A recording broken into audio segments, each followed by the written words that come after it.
How many times have you watched it, that touchdown catch?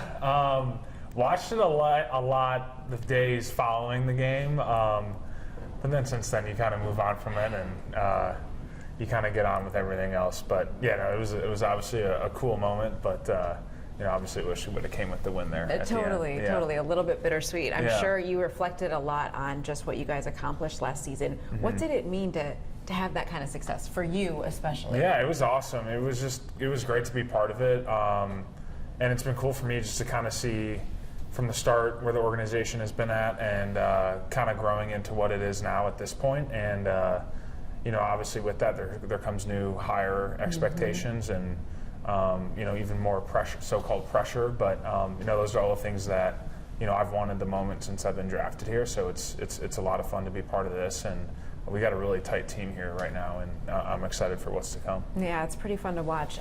I last night chose to re-listen to the inaugural episode of the 85 podcast. And the reason I did that, though, is because I wanted to go back to that moment in 2024, and it was right after Caleb made his preseason debut. Yeah. Did you sense then that he would grow into kind of like the leader he's become for the offense? I feel like it's been inevitable for him. Like it's who he's been destined to be. And I didn't know too much about Caleb prior to him getting here, but you have obviously the pedigree in college, and even going back to high school, like he's always just been a winner, and he's been meant for this stage and to be in the moment he's at right now. So I think it was just a matter of time and situation, and I think for him, I know he's super grateful about getting Ben in the building and having him as his play caller and head coach and all those things. So I think that's just been a positive for his development, and it's been so cool to see him each phase that we go through, whether it was the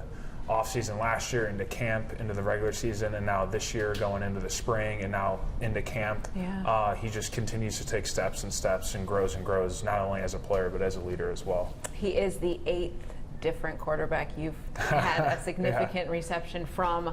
How has that kind of evolution been for you, just to be here, be the longest tenured Bear, and go from 10-game losing streaks to winning the division? Well, I think you want to be part of a winner from the get-go. You look at guys like Joe Tooney, who's won 4 Super Bowls, and I feel like he wins everywhere he goes. But I'm super grateful for the experience I've been through so far, and to be like I said with the team when things were not so great, and kind of see it turn around. It's been really fun to be part of, and you get to see a lot of different things.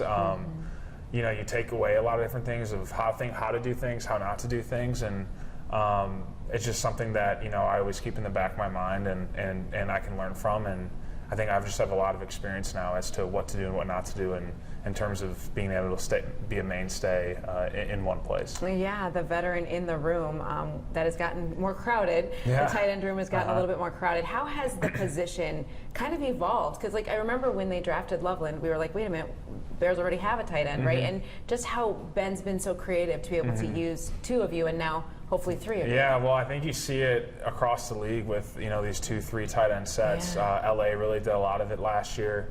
San Francisco continues to do a lot of it. Whether it's their 3-back or 2-back with the fullback and having another tight end in the field.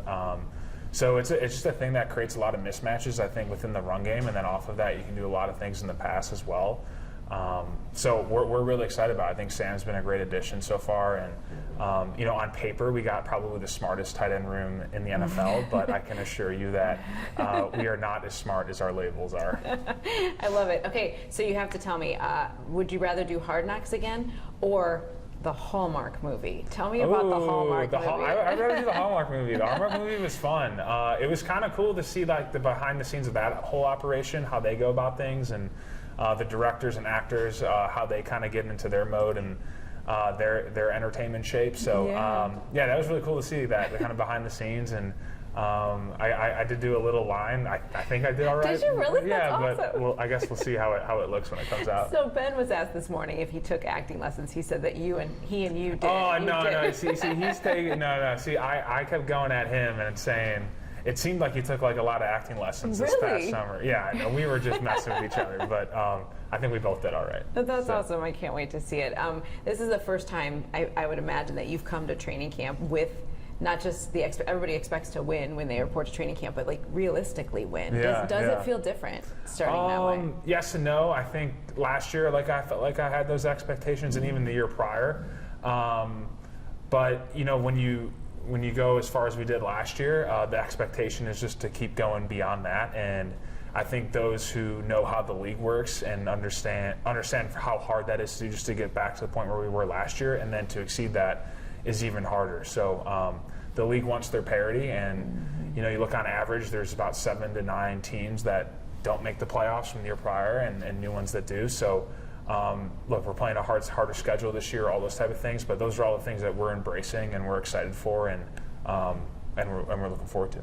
Last thing I'll ask you, Ryan Poles rather famously once said, "We're going to take the North and never give it back." Yeah. Now that you have taken the North, how difficult is this division to play in? Oh, it's so tough. Yeah, it's so tough. I mean, you look at it like Minnesota was, if they don't give up that kickoff return that we had in that one game, you're talking they could be division leaders at the end of the year. And I know that they had some flux with their quarterback position at the time and all that stuff, but it's a talented division across the board. And whenever you play those NFC North opponents, it feels a little bit different the next day. You definitely feel it, and those are tough games to play in. But we know that if we can get through it and be the top dog in our division, that we're probably in good position going forward.